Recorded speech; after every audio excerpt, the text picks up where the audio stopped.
और यह भी महत्वपूर्ण है कि तुम लोगों को इतनी क्षमता के साथ कार्य करना है, तेजी के साथ कार्य करते हुए, और पत्रिका का, परिवार का इतना अधिक विस्तार कर लेना है कि प्रत्येक व्यक्ति के हाथ में पत्रिका हो।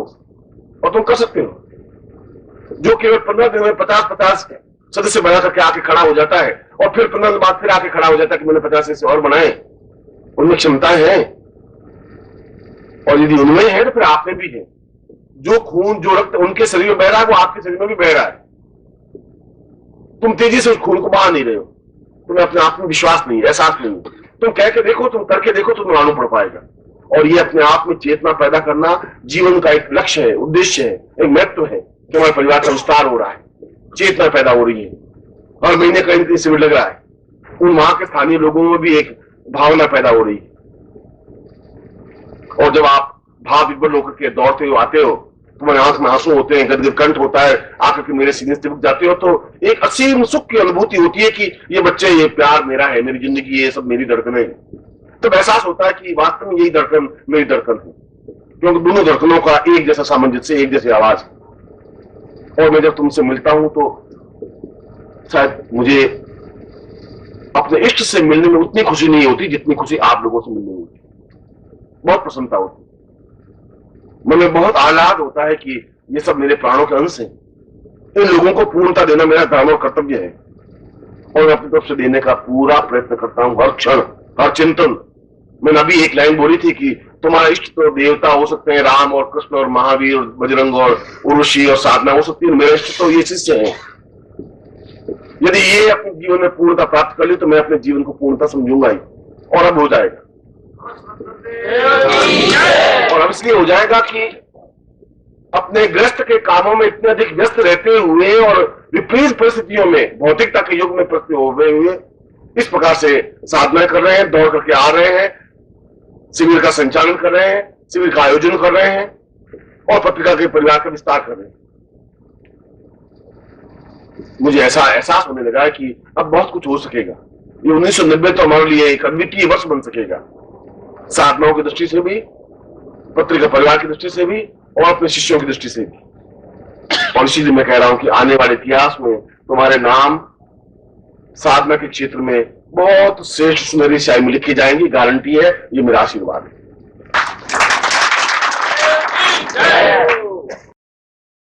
और ये जो मैंने मंत्र आपको दिया है, इस मंत्र को घर में जाकर के भी शुक्रवार की रात्रि को संपन्न करना है।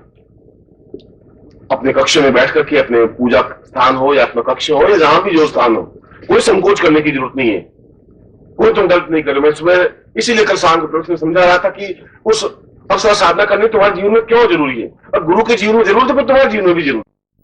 मित्र बनाने में कहीं कोई आपत्ति नहीं है, ये तो जीवन की न्यूनता है। जो व्यक्ति जैसा सोचता है वो वैसा ही सोचता है। अगर मैं जूते पहने हुए निकलूंगा और चमार बैठा होगा तो वो मेरा चेहरा देखेगा ही नहीं, मेरा ब्राह्मण तो भी नहीं देखेगा, मेरी साधना भी नहीं देखेगा, वो तो जूते की तरफ नजर होगा, फटा हुआ है तो मैं सी लूं तो 2 पैसे मिल जाएंगे।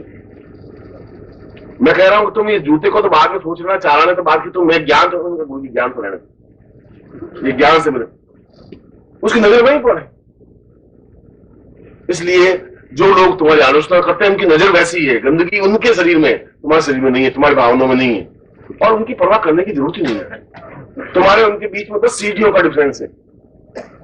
अब तुम्हें ये कि तुम गिरों के बीच में रहकर कि तुम्हें एहसास ही नहीं हो कि तुम्हारे शरीर में खून ओंकार भरने का, इस हाथी को दबोचने का है, झपट्टा मारने का है, और तुम्हें भाई आवाज दे रहा हूं।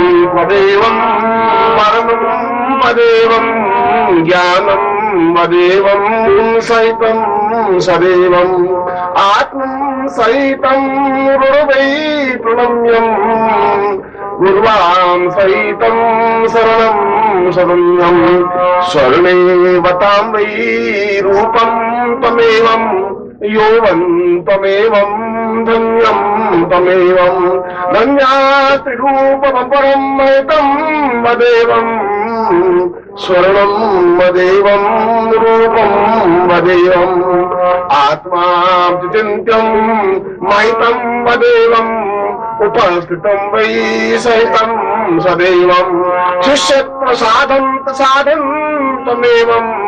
स्वर्णं तदेहं रूपं मदेवम् ॐ जय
षड्भूम शांति पृथ्वी शांतिराप शांतिरोगदय शांति वनस्पतय शांति विश्वे वेदा शांति ब्रह्म शांति सर्वभूम शांति शांतिरेव शांति सामा शांतिरेधि त्वमेव माता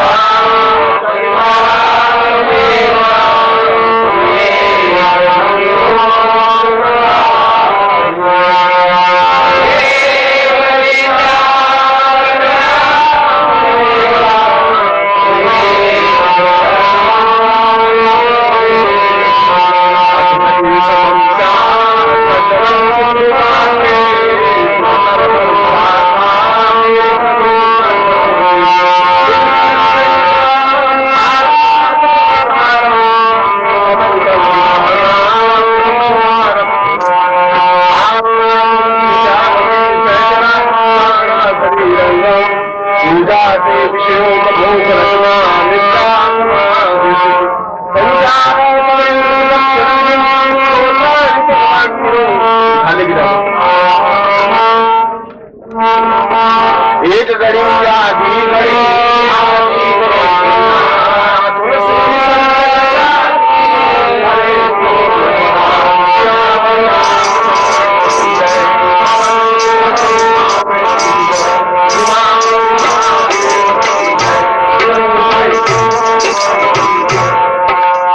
करेंगे समर्पण स्तुति और पूर्ण रूप से अभी मैं जो कह रहा था श्रद्धा और समर्पण और डूब जाने की क्रिया और पूरी तन्मयता के साथ करेंगे। अब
जहां तुम अगले शुक्रवार को हो, वहां घर के किसी एकांत कक्ष में, एकांत कमरे में, जिस कमरे में और कोई नहीं हो,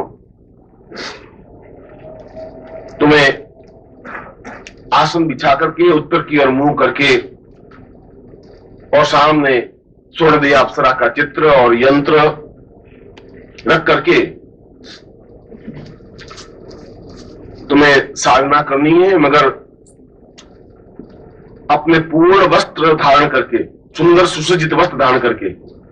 उसके लिए पीली धोती पहनना और पीला धोती ओढ़ना जरूरी नहीं है। आपको जो अच्छे वस्त्र रख सके, तुम्हारी पर्सनैलिटी के लिए जो वस्त्र खिल सके, चाहे आप सूट पहन सके, चाहे पाजामा पहन सके, चाहे चूड़ीदार पाजामा, जो कुछ भी आपके वस्त्र पहन सके। अप्सरा साधना में इस प्रकार की पीली धोती पहन करके बैठना अनिवार्य नहीं है। जिस वस्त्रों से आपकी पर्सनैलिटी खिल सके वो वस्त्र पहन करके आप साधना में बैठें, और ये साधना करें रात्रि को 9 से 2 बजे के बीच। 9 बजे बैठें और 2 बजे तक इस प्रयोग को संपन्न करें, और साधना प्रारंभ करने से पूर्व सुंदर वस्त्र धारण करें और आपके पास में और कोई नहीं हो, और पास में 2 गुलाब की मालाएं या सुंदर पुष्पों की मालाएं हों, और फिर जो मैंने मंत्र दिया है, गुरु का ध्यान करके, गुरु की पूजा करके, और इसी मंत्र को प्रारंभ करना है इसी माला से, जो माला मैंने आपको दी है। और माला की संख्या या तो 51 होनी चाहिए, और या 51 से 2-4 मालाएं ज्यादा होनी चाहिए। मगर इस बात का ध्यान रखें कि 2 बजे तक तो करना ही है। अगर 51 मालाएं आपकी 1 बजे भी हो जाए तब भी आपको 2 बजे तक मंत्र जाप करना है। और यदि इस बीच में तुम्हारे घुटने से घुटना सटा करके कोई बैठा हुआ एहसास हो तो विचलित होने की जरूरत नहीं है, बीच में मंत्र जाप छोड़ने की जरूरत नहीं है। 2 बजे तक पूरा मंत्र जाप करना है। और उसके बाद में और अधिकतर साधनाओं में निश्चय ही स्वर्ण देहा, क्योंकि मैंने तुम्हें कल भी प्रवचन में बताया था कि अप्सराएं स्वयं मृत्यु लोक में बार बार आना चाहती हैं, मनुष्यों के संपर्क में रहना चाहती हैं। देवता भी बार बार आना चाहते हैं और मनुष्यों के संपर्क में रहना चाहते हैं। आवश्यकता है उनको प्राप्त करने की क्रिया, आवश्यकता है आपकी इच्छा, भावनाएं। और फिर पुष्पमाला उठा करके आपके गले में डालती है, तो आपको भी पुष्पमाला दूसरी उठा करके गले में पहनानी। और उसके बाद में जब भी आप एक माला मंत्र जाप करेंगे, उसमें माला की जरूरत नहीं है, और फिर भी जब आप उच्चारण करेंगे स्वर्णदेह अप्सरा का और आपके सामने प्रत्यक्ष हो, तो अत्यंत भद्र और सभ्य तरीके से आप पेश आए,